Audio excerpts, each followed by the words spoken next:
Today's guest is a true warrior of light. Lexi Carington is a visionary designer, speaker, and former actress whose life has been shaped by both extraordinary creativity and unimaginable adversity. She paused a booming multi-venture brand to care for her father in his final days. A father who, while emotionally abusive during her childhood, offered her the rare gift of daily apologies and pride in his final months. From dancing through broken feet to surviving chronic illness, betrayal, and the worst fires in U.S. history, Lexi has walked through fire and still finds a way to shine. She joins us today not just to tell her story, but to remind us that new chapters are always possible, that beauty is in the absence of wrinkles, but in the radiance of purpose. So, without further ado, let's welcome Lexi Carington. Lexi. What an introduction. You are a beautiful soul. Thank you so much. It's an introduction, but it's not enough of the person you really are. I want the world to know how you've survived so many tribulations, so many challenges, and overcome them all. And you're here with us.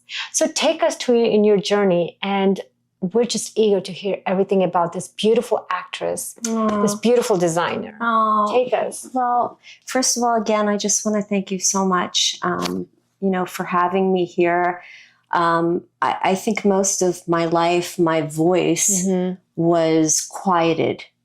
And ironically, I grew up on the stage at a very young age, about 8 years old. 8 years, yeah. And I was a professional actress. And it was the one place that I had a voice, but it wasn't my voice. It was the voice of a script. Yeah. The performance in you. Yes. And so, in layman terms, being in the light on a stage, I didn't understand until recent years. I mean, I'm turning 56 this year.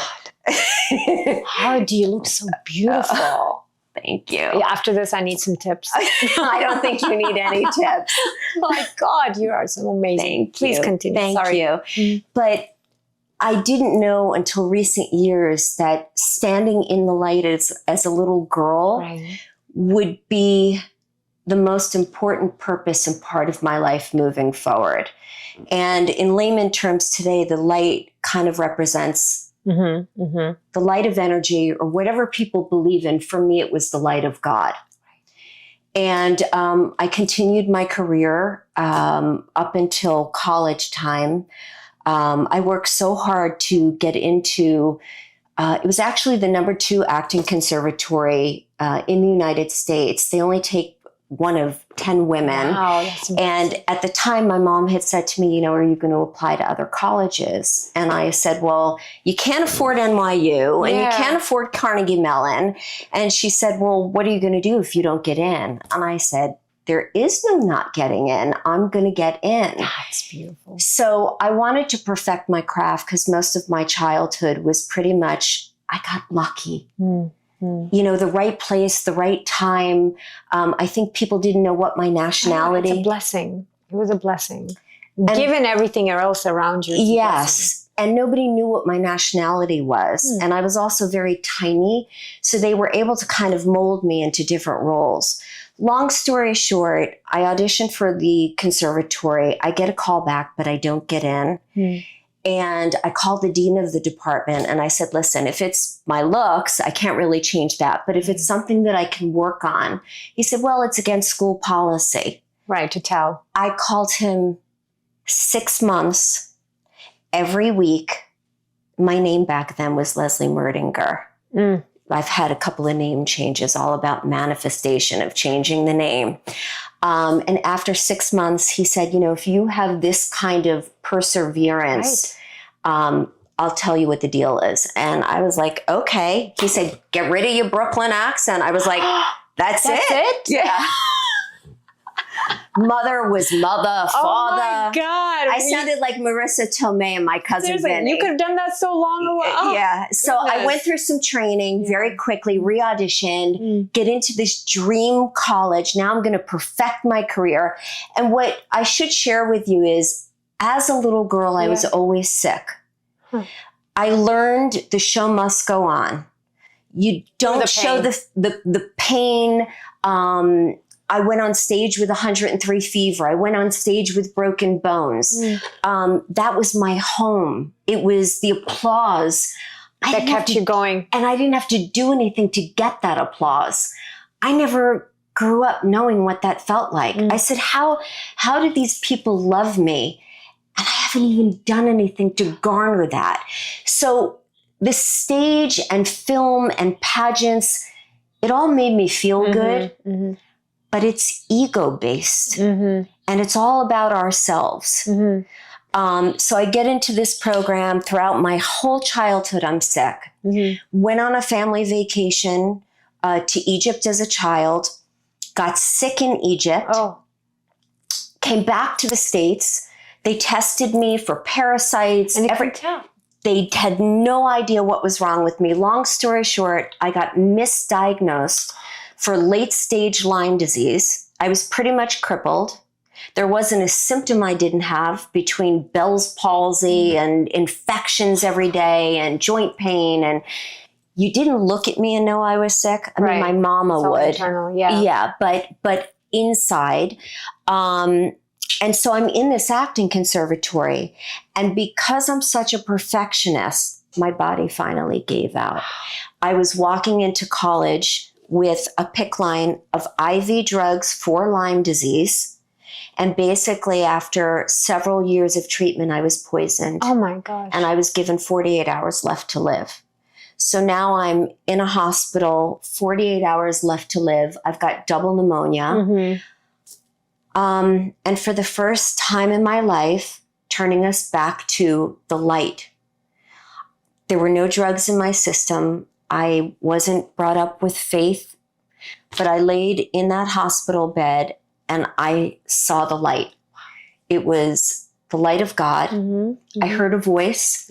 The voice told me that I needed erythromycin. Really? That's Yes. specific. Okay. 24 hours later, with the demands that I put on those doctors, they said, we can't give you any meds because you're poisoned from antibiotics. And I looked at my parents and I said, please don't ask me any questions. If I'm going to leave this earth, I'm leaving my way. Get me the drugs. 24 hours later, I was out of the hospital. And the journey continued in trying to find out what was medically wrong with me. And me continuing to persevere. Now, I want to back up a little bit and share with you. This part's hard for me. Okay. I loved my father more than I loved myself. And my whole life, I just wanted his approval. I lived in a world of terror. And so the stage and the theater became your safety. It was my safety. It was euphoria. But every time I stepped back into that home, there was abuse. Now, the thing is, my father's not here today, so I want to make sure that I do this in the right light. There are people that are narcissistic and they mean with intent the abuse that they create. Yeah, they do. He had OCD, he had anger issues, he had a chemical imbalance. He didn't mean anything he did. And it doesn't take away the abuse. Right. But I was able to forgive him. I almost, as an empath, I felt so sorry for him my whole life because of that. So I was a victim of profound emotional and verbal abuse. And I wasn't allowed to ask for help. So you're burning up with fever, you have children. You want to go into your parents' room at 3 a.m. and say, I have 103 fever. I got in trouble for having a PICC line in me. So any and everything. Yes, it was complete fight or flight every moment of my life.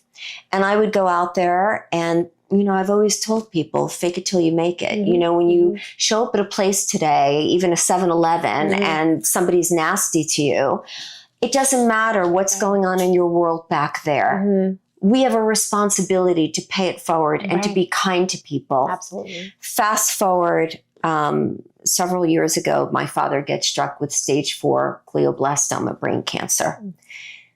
Because I knew what it was to be dying alone in a hospital, I never wanted him to ever feel what I went through.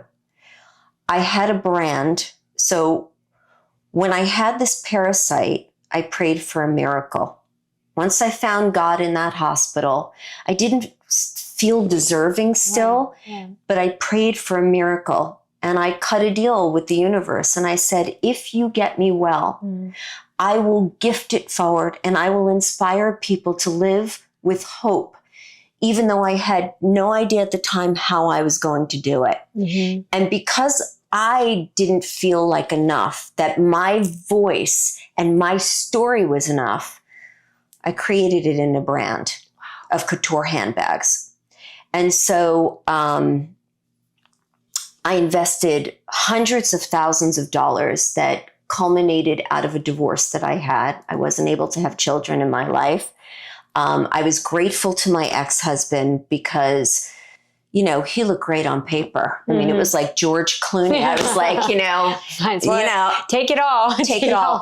But because he was marrying someone sick, I almost justified that whatever narcissistic abuse that I was getting from that relationship, that was the piece of the price that I paid for the illness that I was in. Look, we didn't know if we could have kids. We didn't know if we could travel. I never took a honeymoon.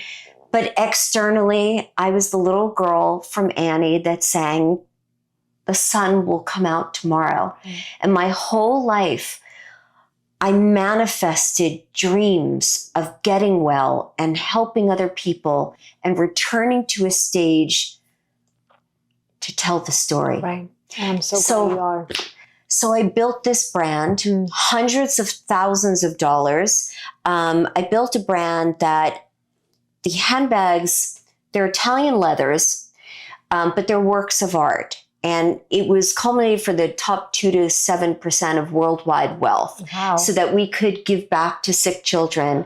And once the brand would be known as your Chanel or your Versace, I would then have the freedom to tell the story. I named the brand Carington. The mission of the company, caring a ton. See. And I went to an attorney at the time, and she said, well, you know, you're never going to pass trademark law.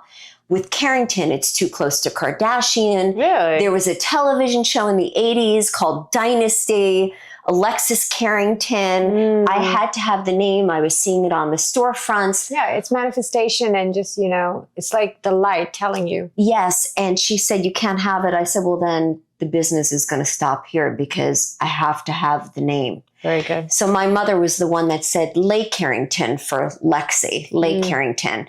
Had my samples. The bags had Swarovski crystal, which represented, again, light. And throughout my life, I was always wearing bling before bling was ever bling. I would have crystal chandeliers. I used to design homes as well, all through illness, no training, no schooling. I was too sick. Yes. So you know why? Because it comes through your heart. That creativity flows based upon your vision and what you've been through. So you just take everything and you just throw it right into your artistic ventures. Yeah. And so the passion of visionary and reading people, you know, and so here's the brand. Yeah. 4 years of culmination, 24 hours a day, figuring out how to build what every industry person said. You can't put a 12-inch crystal peacock on the front of a handbag. I'm like, dude, I survived Watch death. me. Watch me do it. Had the bags in hand, and then Dad gets struck with terminal brain cancer. So I halted the company. And I lived in my father's room. Some of it was in an assisted care facility. I saw them body bag him out. But I live with no regrets because I was gifted something that a lot of people don't experience. Because my father's brain was compromised, he was suddenly able to receive love. And he was able to give love. And so he let all his inhibitions down. And for the first time in my life at 40-something years old, there was not a day in 15 months that he didn't say, I love you. And you felt at peace. I had peace, but I never knew the journey was going to go that way. I mean, I just assumed there would be abuse going through all of this. Because that's what you expect. It's what I expected, but it didn't minimize that I was going to do whatever I needed to do for my father. That's amazing. So you're strong. When I went back to sort of produce the bags, the market had changed. Trump came into power at the time. We had tariffs. The bags needed to be built in Italy. Right. And I was at this crossroads of the amount of money that it would take to build this brand. And nothing stops me. I was still headed that way. But I met with investors, and they were amazed by the product, but they looked at me. I still cry over this. And they said, you are the brand. The bags are beautiful, right, but you didn't need the bags to tell the story and help other people. Right. And I did. I felt so undeserving of that because, as you know, when you are a victim of abuse, you go through your life saying, you're not enough. You're not enough. You're not enough. And what I want to share also that I think is so vitally important, I wasn't able to cry as a child. It's all pent up. Wasn't able to ask for help. So when you're sick and you're living in fear, I'm not telling you that I wouldn't have gotten the parasite. Maybe I would have, maybe I wouldn't have. But because I had nowhere to put all of the pain and the fear, it ate my body alive. Yeah, it does, doesn't it? It does. You're more susceptible to getting weak. Yes. Because of the trauma, the pain, and the abuse that you go through. Yes. And so I had eating disorders. I, was not only in show business and theater and commercials and TV, but I had entered the pageant world, which was really crazy because I actually didn't think I was a pretty girl. My mother pushed me into it when I came out of the hospital. Right. She said, you're an actress, fake it, make believe you're a winner, manifest it. Manifest. So when I first stepped out on the stage, even though I took 20 dance classes a week when I was young, I stepped on this pageant stage. I'm walking like a truck driver. My mother comes backstage. She's like, you need to clean all that up with the Brooklyn accent and everything. I'm like, clean what up? She goes, glide, pause, look at the judges. I didn't even know at the time there were $7,000 in prizes. I won this silly little thing. Awesome. That's my girl. I win this thing, and then I continue on because now I'm in it. So now I've got to go all the way with it. I did Miss New York, USA, and I'm standing next to, I'm only 5'2", but with my heels and my hair, I'm like 10 feet tall. There you go. But I'm standing next to all these women bare feet that are 5'7". Wow. So I said, I think I need to change my platform and go into like Miss American Petite and continue that journey with body dysmorphia, eating disorders, addicted to enemas, illness.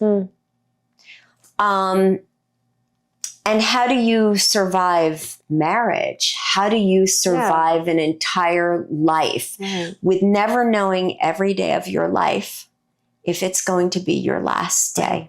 I didn't lay in a bed feeling sorry for myself. I never victimized. I thanked God for the husband that I married. I thanked God for the illness. I think it's made me kinder. I got a long way to go. But everything I do, I think about my actions, how my actions are going to affect another human being, my words. I don't do anything wrong in my life because I'm so afraid, first of all, that something else is going to happen. The worst is health, because everything else in your life you can control and manifest. Your health you can manifest and control to some degree. Unfortunately, I got struck yet again. And I live with something that most people have never heard of. It's called dysautonomia. Okay. And basically, the vagus nerve that is at the base of your skull, mine is compromised from trauma, Many hits to the head in car accidents, falls on my head. My father, he seizured all the time. One of the times I let him fall on me, whiplash again. So this nerve is compromised. The nerve controls all the autonomic systems. It's all about peace. But we are in a world today that is filled with narcissism and unkind people that are What do you do when you have these things around you and always consistently you're around those? How do you, based upon the fact that you have to remove yourself so you can live another day, how do you navigate through these hurdles? Well, it's difficult because I'm an empath. Mm-hmm. Right. The flip side is I'm strong as heck to be able to. So proud of you. Thank you. I'm proud of you too, because I know your story. Thank you. To withstand, right? But I think there's different things that go through my mind. And one of them is, what do I want to present to other people? So example, I didn't have children, but I had a stepson. Never in my life would I have abused him. You have to go in deep. Stop feeling sorry for yourself and understand that everything that happens is for a purpose. For a purpose, yes. And let me tell you, I believe that if you leave this earth and you don't clean up your act, you're coming back tenfold to pay that price. Karma, baby. Karma. And we don't need to be the ones to do it. If somebody tells you to go, you know what, and go pound salt, smile. You don't need to pay that back. You don't. You don't need the revenge. Just remove yourself from it. It is a daily grind every day of my life with medical issues because I am sensitive. So if I know someone I love is hurt or upset, I'm sucking it in and it's affecting my body. I do my best daily because I don't really like to think about myself. So I focus my attention on helping other people. The more that I help other people with their adversities and trauma, and I, just like what you're doing, and I see their life changing, the less I'm focused on my inability. Yeah, I mean, I go through sometimes 4 or 5 times a day where I have fainting spells. I don't go unconscious, but I'm living my old story of a parasite with, it's not a parasite, but there's no cure. Right. There's no way to treat it. I'm navigating a dark road. How do you live in the light? Well, fast forward my life. My goal was to return to the stage, get back up in front of a camera, and do these things standing in the light for reasons greater than myself. Look, we all have narcissism to some degree. Right. You do a good job here, it makes you feel good. You meet wonderful, amazing, this is a God moment, wonderful, amazing people. We're blessed to have each other. Yes. And through that greatness and empowerment, energetically, I think God and the universe, whatever somebody believes in, I'm not here to judge that. Right. But everyone needs to believe in something greater than themselves, or it all becomes about yourself. Yeah. And I have my moments where there are days that it's a battle.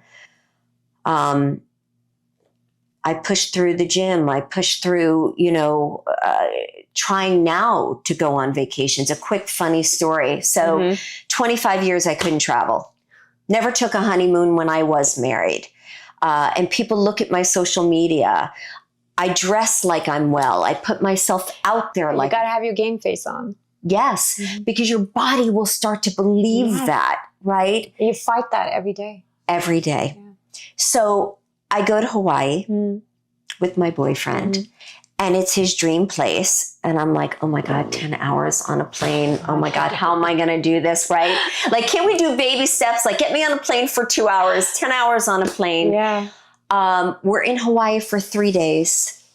And when we get there, he said, Lex, there's an urgent care there. We've got the hospital in case you, we're good. In case you need anything, we are good. So sweet. Great. Yeah. 3 days in, The worst natural disaster in U.S. history, Lahaina, the fires. We're trapped.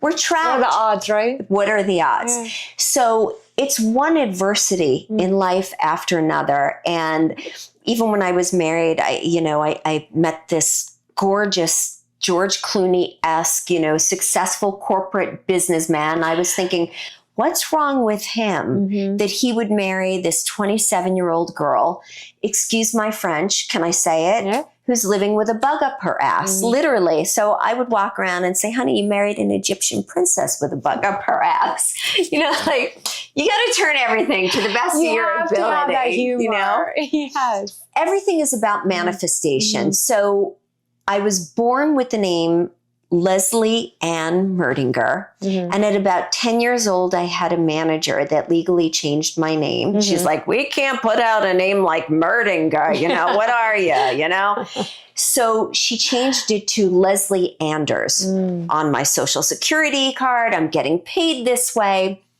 I get sick. And when I was 24 years old, I convinced myself that I was going to get well from this parasite. So I decided to legally change my name to the Irish. Oh, wow. And I legally named myself Lexi Ryan. It had a ring. It was great for show business. Yeah, for sure. Then I messed up and I married the gorgeous Italian. The Clooney.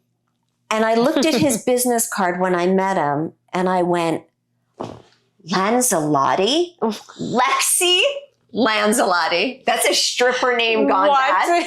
Right? I'm like, woo, she takes dollars, credit cards. No one can believe that. And I said, can we call you Lancelot? Right. He said, no, it's Lanzalotti. So when my father met him, he was like, I'll take that with marinara sauce. Yeah. My God, this is impressive.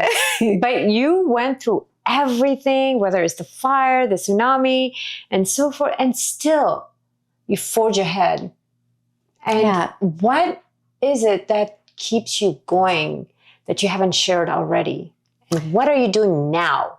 What are your goals? Well, now my goal again is actually I started writing my life story. I would love to return to the stage. I want to do a TED Talk, but I also want to create a production to show the little girl the light was always there. The light never leaves you. Never. Right? Everybody has darkness in their life.